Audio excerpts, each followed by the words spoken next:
Hello दोस्तों, आज पहले हम पढ़ेंगे Coulomb's law in vector form और उसके बाद सुपरपोजिशन प्रिंसिपल और कुछ न्यूमेरिकल। इससे पहले जो आप पढ़ चुके हैं वो मैं आपको बता देता हूँ। हमने अभी तक पढ़ा है चार्ज क्या है, दूसरा हमने पढ़ा था चार्ज की प्रॉपर्टीज़ क्या है। तो चार्ज की जो मेन प्रॉपर्टी थी वो थी पहली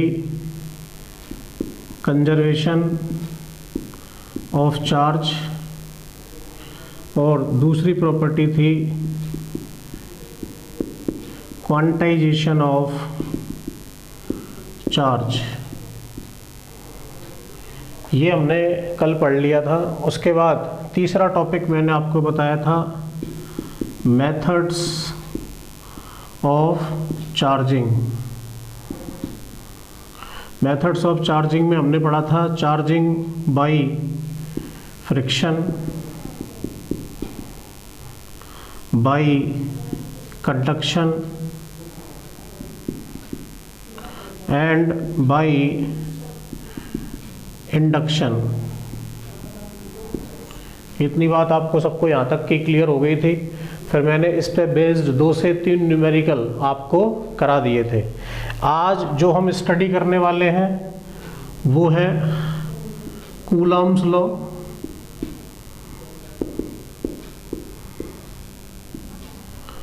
दूसरा टॉपिक हम पढ़ेंगे Coulomb's law in vector form.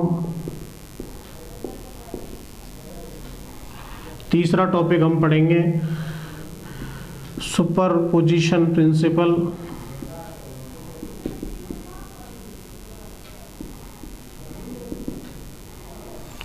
उसके बाद हम पढ़ेंगे डाइलेक्ट्रिक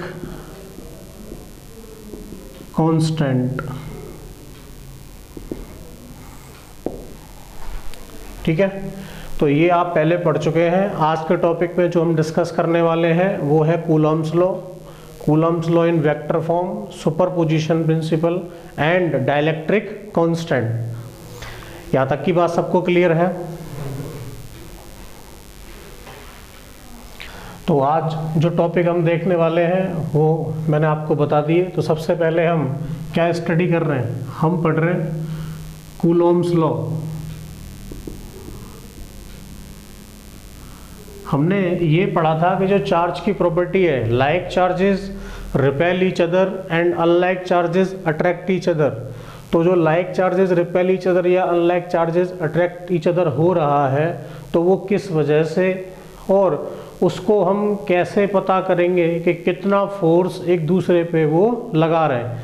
तो उसके लिए एक फ्रेंच साइंटिस्ट चार्ज कूलॉम, इसका नाम था चार्ज कूलॉम, इसने टॉर्जन बैलेंस की हेल्प से एक एक्सपेरिमेंट किया और उसने ये देखा कि if there are 2 charges Q1 and Q2 और उन दोनों को हमने r डिस्टेंस पे प्लेस किया तो उनके बीच लगने वाला जो फोर्स होगा वो प्रोपोर्शनल था दोनों के प्रोडक्ट के और इन्वर्सली प्रोपोर्शनल था 1/r² के।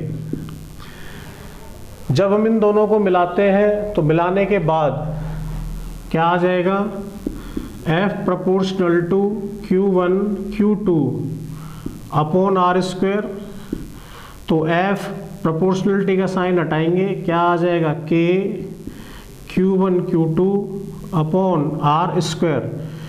यहाँ k की वैल्यू है 1/4πε0 और इसकी जो वैल्यू होती है वो होती है 9 × 10⁹। ये होता है इन SI यूनिट और इसी की जो वैल्यू है वो होगी 1 अगर हम ये CGS यूनिट में ले रहे हैं। किस में ले रहे हैं? CGS यूनिट में। तो आई होप आपको ये समझ में आ गया होगा कि किस तरह से जो है चार्ज के बीच लगने वाला फोर्स हम कैलकुलेट करेंगे। तो अगर हमें डेफिनेशन लिखनी है तो वो हम लिख सकते हैं Coulomb's law states that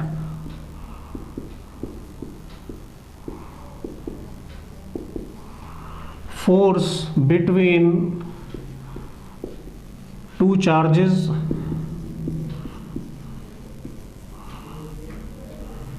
will be proportional to the product of charges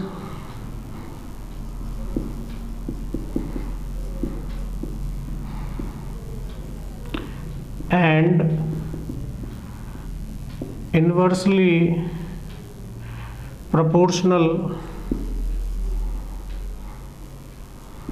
to the square of distance between them। तो आई होप ये आपको समझ में आ गया होगा कि कूलम्स लॉ क्या है कि दो चार्जेस के बीच लगने वाला फोर्स उन दोनों के प्रोडक्ट के प्रोपोर्शनल होगा और उनके बीच के डिस्टेंस के स्क्वायर के इनवर्सली प्रोपोर्शनल होगा। तो ये आपको कूलम्स लॉ क्लियर होगा।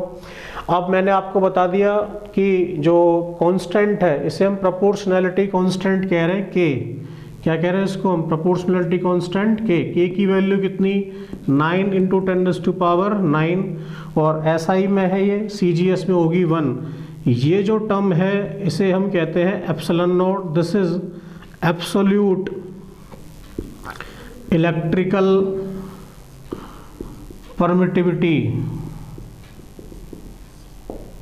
Absolute electrical permittivity. तो यहाँ तक आपको समझ में आ गया होगा।